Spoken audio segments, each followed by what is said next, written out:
किसान साथियों, आज की इस वीडियो में हम टमाटर की आप रोपाई किस तरीके से कर सकते हैं या फिर सही विधि किस तरीके से है और जो पहला स्प्रे है वह आपको कब लेना चाहिए और कौन सा लेना चाहिए, किन बातों पर आपको विशेष रूप पर ध्यान रखना चाहिए, इन सभी चीजों के बारे में डिटेल में जानकारी जानने वाले हैं।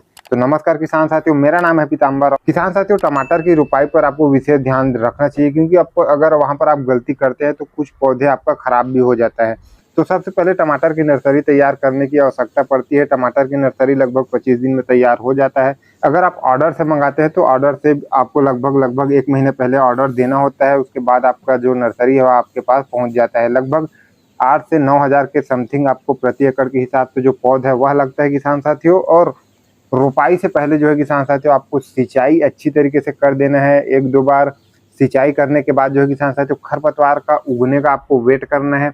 खरपतवार उग जाता है उसके बाद जो है किसान साथियों, पैराक्वाट हर्बिसाइड आता है, उसका आपको जो है प्रति पंप 150 से 200 ml आपको जो स्प्रे है वह कर देना है किसान साथियों। साथ में आपको सिलिकॉन चिपको का आपको इस्तेमाल अवश्य करना है किसान साथियों। दोनों का आपको मिक्स कर कर आपको स्प्रे कर देना है। इससे होगा यह किसान साथियों कि आपका प्लॉट पर जितने भी प्रकार का जो खरपतवार है वह पूर्ण रूप से नष्ट हो जाएगा। 24 घंटे में वह जो खरपतवार है उसमें इफेक्ट दिखने को आपको मिल जाएगा। लगभग 1 से 2 दिन में आपका जो पूर्ण रूप से खरपतवार है वह खत्म हो जाएगा। जिससे शुरुआती दिनों में जो है किसान साथियों, आप जब रोपाई करते हैं तो आपके प्लॉट पर खरपतवार नहीं होने की परिस्थिति पर आपका जो पौधा है वह एक साथ ग्रो होता है और सही तरीके से ग्रो होता है। और ना ही कीट वगैरह है, फंगस वगैरह है, उसकी भी समस्या आपको देखने को नहीं मिलती क्योंकि खरपतवार के होने से ये सब समस्या जो है बिल्कुल ही आती ही है किसान साथियों। खरपतवार नाशक का आपको स्प्रे कर देना है। उसके लगभग 7 से 8 दिन बाद आपको जो रोपाई है वह करना है किसान साथियों। रोपाई से पहले आपको पर्याप्त नमी आपके प्लॉट पर होना चाहिए किसान साथियों। पर्याप्त नमी है वैसे परिस्थिति पर आप जो है रोपाई कर सकते हैं। पौधे से पौधे की दूरी जो है किसान साथियों, आप 1 से 1.5 फीट रख सकते हैं।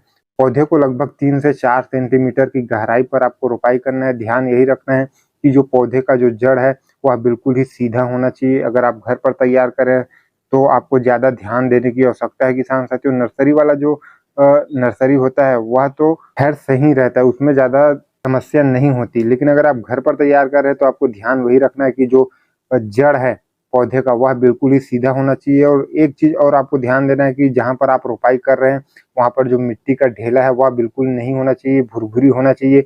उससे आगे होता यह है कि वह पौधा जो है ठीक तरीके से जो ग्रोथ है वह नहीं करता और वह जो पौधा है पूर्ण रूप से खराब हो जाता है। अगर नीचे जो है बड़ा मिट्टी हो वैसे परिस्थिति में, जड़ टेढ़ा मेढ़ा कर देते वैसे परिस्थिति में भी फसल जो है सही तरीके से ग्रो नहीं होता, सीधा नहीं होता।